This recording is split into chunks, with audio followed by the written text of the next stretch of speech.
does he have to do with this? Let anything, you know what I'm talking about. Let anything. Nah, I don't have to say it right now. Don't worry about it. I don't got to say it up here. Let anything happen. And I'm going to show you and him. In shape, 145. Yeah. In shape. You know what I mean? So this is different from a Crawford coming up to 168, but we know his walk around weight is probably 170, 180. The fight that I couldn't believe, that was too insane and honestly just baffling to think would be a real fight in 2025, reminds you that combat sports are the craziest sports on the planet. Tension skyrocketed during the Gervonta Davis versus Jake Paul press event, transforming standard media promotion into a viral marketing storm. Davis lost composure when asked about avoiding top-tier contenders, while Paul capitalized on controversy, leveraging personal drama for massive engagement and brand exposure. The chaos intensified until event moderators restored control, amplifying online monetization potential. Box. And truly, when people run back this press conference, all the shit talk, all the fun, they're going to be like, wow, this kid really is doing something monumental in the sport, and he's actually an insane boxer. And I'm going to show that this guy who's been doing it his whole life has been doing it wrong his whole life. What'd you say, Tank? He said he gonna outbox me. Whoop-de-doo. The one thing, when you have a fight of this magnitude, especially with Jake, because his appeal has been global, for you, Tank, do you think this is one of those fights where now all of a sudden you can show your boxing skills on a global scale to maybe people who weren't interested in boxing? All of a sudden they say, well, who is this guy? Yeah, it's actually like, you know, now that I'm looking at it now, it's just like, I don't know, probably. A major talking point in this highly publicized matchup was the massive size gap between the fighters.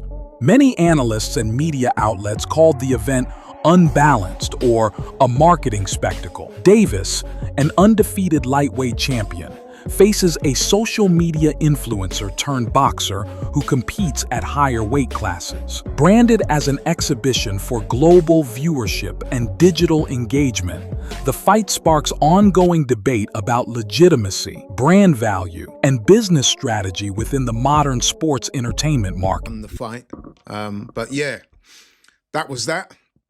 This time, Jake Paul is to take on Tank Davis. Tank Davis, he was recently in the news for being arrested for a domestic violence incident involving one of his kids' mother.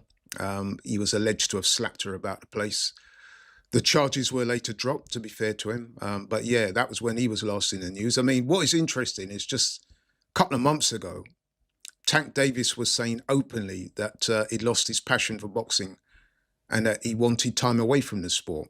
There was speculation that he might even retire as he was experiencing extreme mental fatigue from boxing, depression, and there were mental health concerns over him.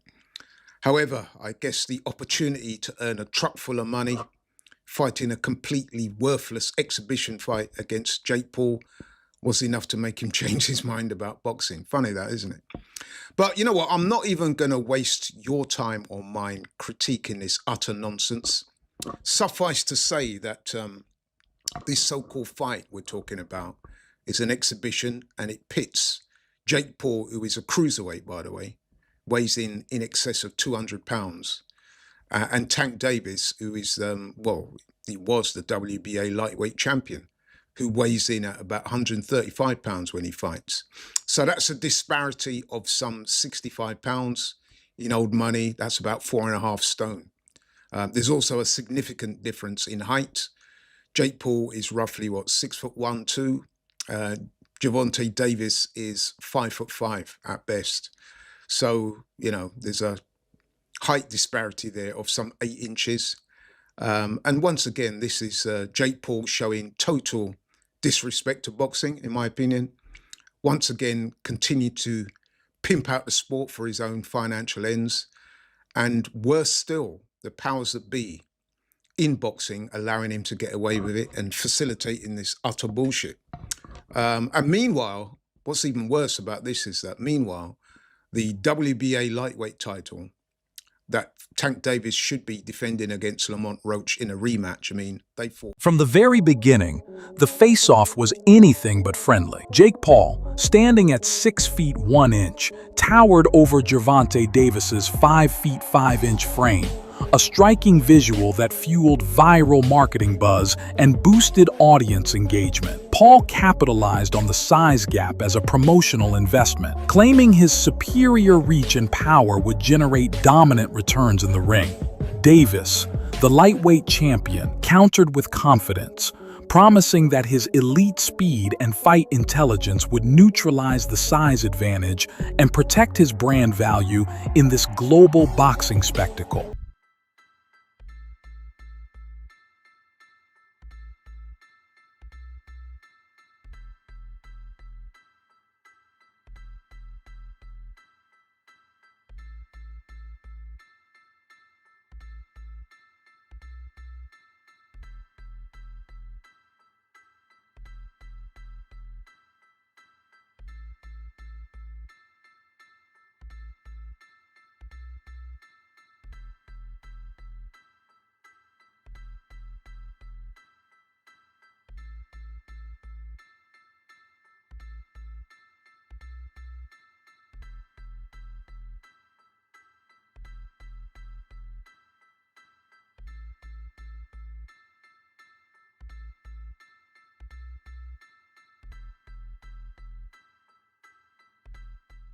Keith Thurman highlighted a striking irony. The critics attacking Gervonta Davis are actually boosting his financial value. These same voices who constantly downgrade his performance still purchase tickets, stream his matches, and increase his digital engagement. They claim his boxing lacks quality, yet their constant attention enhances his brand visibility and market reach. Thurman emphasized that even negative publicity generates audience retention, monetization, and social media traction. Ironically, every insult fuels Davis's online growth and long-term profitability. In essence, their criticism becomes free marketing, turning hate into high-value promotion. Happy with Tank. First off, don't watch Tank. Don't do it. You know what I'm saying? You support it, then what you doing?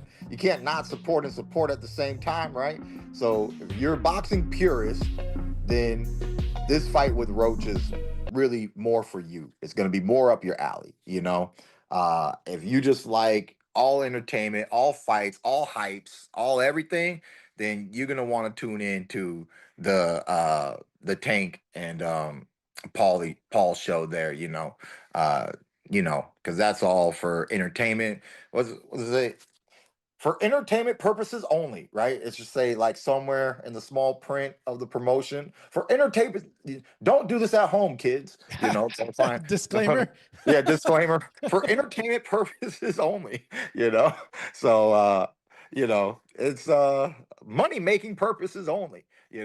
It's clear that Jake Paul understands marketing psychology and digital engagement. The press conference was engineered to drive viral growth and boost brand value. From the staged humor to the confrontational jabs and legal teases, every moment fueled online monetization. Analysts noted it felt less like a sports presser and more like a high-revenue entertainment production built for clicks and views. We've seen that Jake will kind of bounce in between doing these entertainment fights and then, trying to push toward his goal of ingraining himself in the sport of boxing, and kind of does both of them. So it's kind of a weird place to be, because he wants the respect of the boxing fans and the boxing hierarchy and hardcore boxing people, but at the same time, he'll gain some of that and then lose some of it. It's like a seesaw of his fights. Like one fight and be like, okay, that's a real fight, or that's a real fighter. And he'll go and he'll win the fight. Julio Cesar Chavez, real fighter, maybe past his prime, whatever, but Jake goes and wins that fight pretty easily, and then gets a lot of respect, gets a lot of the boxing hardcore love. And you have these talks about him fighting Anthony Joshua, and that was going to get even more respect. More people were like, that's fucking crazy. What are you doing? Myself included. That seemed like a massive risk, but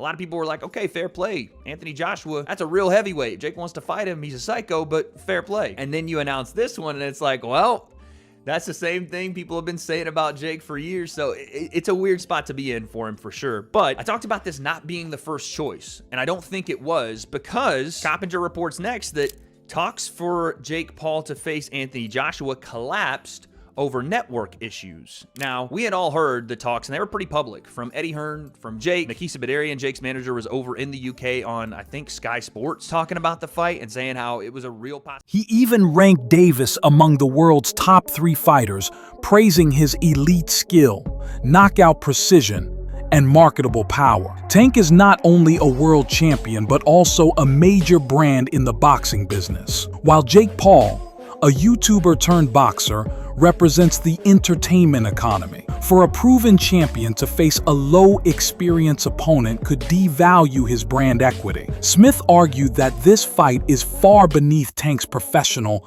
and financial standards, suggesting it could hurt his reputation and long-term business appeal. Smith strongly criticized the growing trend of mismatched exhibition fights like Jake Paul versus Mike Tyson, calling them bad business for the sport's credibility.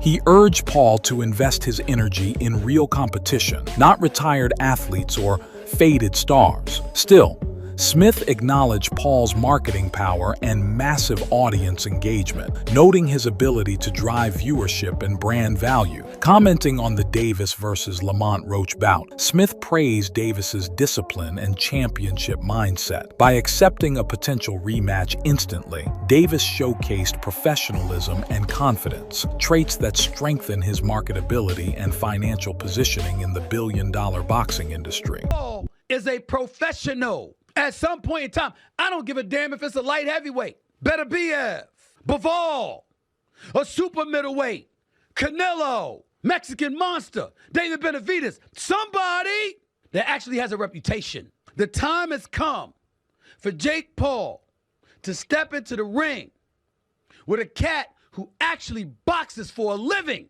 and give us that fight. I appreciate the fact of him promoting. I appreciate him having the cachet as a former YouTuber turned boxer. I like Jake Paul. I respect Jake Paul. I'm just saying, because I like him and because I respect him, I want to see him in the ring. And I don't want to hear, I know his numbers are better, but then he's going to say, I don't need Canelo. Canelo needs me. Well, wait a minute. It ain't just about pop. WBC lightweight champion Shakur Stevenson issued a bold statement to Gervonta Tank Davis amid the viral buzz and pay-per-view hype surrounding his potential fight with Jake Paul. Stevenson called the move a disrespect to boxing's legacy and questioned Davis's professional credibility. Emphasizing competition, market value, and athletic excellence, Stevenson challenged Davis to face him instead if he truly seeks recognition and business-driven respect in the sport. What do you think about the rumors of Tank and Jake fight? Man, Tank disrespectful to the sport if he choose that over fighting with me. I'm the best fighter in the sport. I've been telling him that. He called cap on it. So if he won't call cap and say I'm not who I say. Rolly Romero views the Paul versus Davis fight on Netflix as a powerful streaming event with massive commercial potential, especially among younger U.S. audiences. He believes while Canelo versus Crawford will dominate engagement across Mexico and Latin America, the Paul Davis matchup will generate higher digital traffic and brand value in the U.S. market. Romero says both events expand boxing's global reach and monetization opportunities, benefiting the sport's overall growth. From a pure boxing perspective, he favors Canelo Crawford, yet sees Paul Davis as the bigger media investment. I want to know, who will win in this fight? Jake Paul or Tank Davis? It's a legit question. And I actually want to really hear your thoughts on who do you think is going to win. Because I know what Vegas is saying, but I want to know what you think. You got Personally, I think Tank too little, bro. Yo, I think Tank too little. I'm so glad you have a brain on your fucking shoulder. I think Tank too little. I said, bro. I think Tank's too little. That's what I'm saying. That weight class is for a reason. Davis that weight class is for a reason. 5'5", 135 pounds. Jake Paul is 6 feet, 205 pounds. That's what I'm saying. Dog. He's too 6'1", short. 205. Everybody's like, yeah, bro, but Tank it only takes one good punch. Yes, it takes one good punch when you're about the same size. There's a 60, 70-pound difference in weight in these people. I don't think nobody puts the physics in mind. Jake Paul gets punched in the face by dudes 200 pounds with all their might on a weekly basis. A 135-pound puncher, bro. If y'all remember the Mayweather versus Conor McGregor fight, Conor walks around like 180 on the regular. He's like 5'9", 180. Mayweather's like 5'7", 145. That 30-pound, 20, 30-pound difference, bro, if you remember that fight, Mayweather was putting mittens on Conor. Guess what happened to Conor? He didn't hit the ground once. No. He lasted all 12 rounds getting hit with flurries. I'm talking about Mayweather was having his time. He's being cocky with it, hitting him with all kind of combos. And we're watching the last 3 rounds of that shit like, yo, knock him out. And you know what? He could not knock him out because Conor gets punched by people that are 170, 180 pounds on a regular. And just that 20, 30-pound difference, it was like impossible for him to do anything. And that's exactly what I feel like. The upcoming Jake Paul versus Gervonta Davis showdown has drawn strong criticism from analysts who see it as a viral marketing event rather than true competition. Many believe the fight prioritizes massive revenue, digital engagement, and influencer monetization over skill and legacy. Critics describe it as a brand-driven spectacle, designed for algorithm reach and ad profit instead of sporting excellence. To them, this shift reflects how modern boxing is evolving into a content economy, trading heritage and authenticity for clicks, sponsorships, and global viewership. I'm not a fan of this matchup at all. You got Gervonta Davis, who's been eating county jail spreads for the last month and a half, and he didn't look good in his last fight against Roach, where he had a draw, but most people felt like he got his ass tapped, so he needs the money. Then you got Jake Paul, who gets to beat on a nigga a whole foot shorter than him and 100 pounds lighter than him. And I think this is just nasty work. This screams money grab. And then you know what? The fans lose in the end on this one. Netflix wins, Jake Paul wins, and Tank wins. We lose. Former heavyweight contender Eddie Chambers delivered a serious financial and career warning to Jake Paul before his high-stakes showdown with Gervonta Davis, emphasizing that Paul's previous opponents haven't truly tested his market value or fight IQ. Chambers explained that Davis combines explosive speed, knockout efficiency, and strategic intelligence, traits that challenge both athletic and brand credibility. He highlighted that Paul's past wins came against aging or inexperienced fighters, while Davis operates on an elite level. Chambers warned that Paul must level up his performance analytics or risk losing reputation equity and long-term earning potential in the boxing business. Something like this can happen, but this is social media, this is what it's created. There's a lane that Jake Paul has created. Honestly, I'm not mad at him for it. He's gotten a lot of fighters and, you know, actual fighters some shine. It also has done for women's boxing a lot. So I'm not mad at him for what he's been in boxing and what he's created. This is a little crazy right here. This is a little crazy. And a lot of people will say, Tank is too small. Let me tell you something. Anybody that gets in the ring with Tank that is not a damn dinosaur is gonna feel something from it. And it ain't gonna be easy to hit it. Got boxing IQ. He may not sound like an intellectual guy when you hear him talk, but he knows the ring inside and out.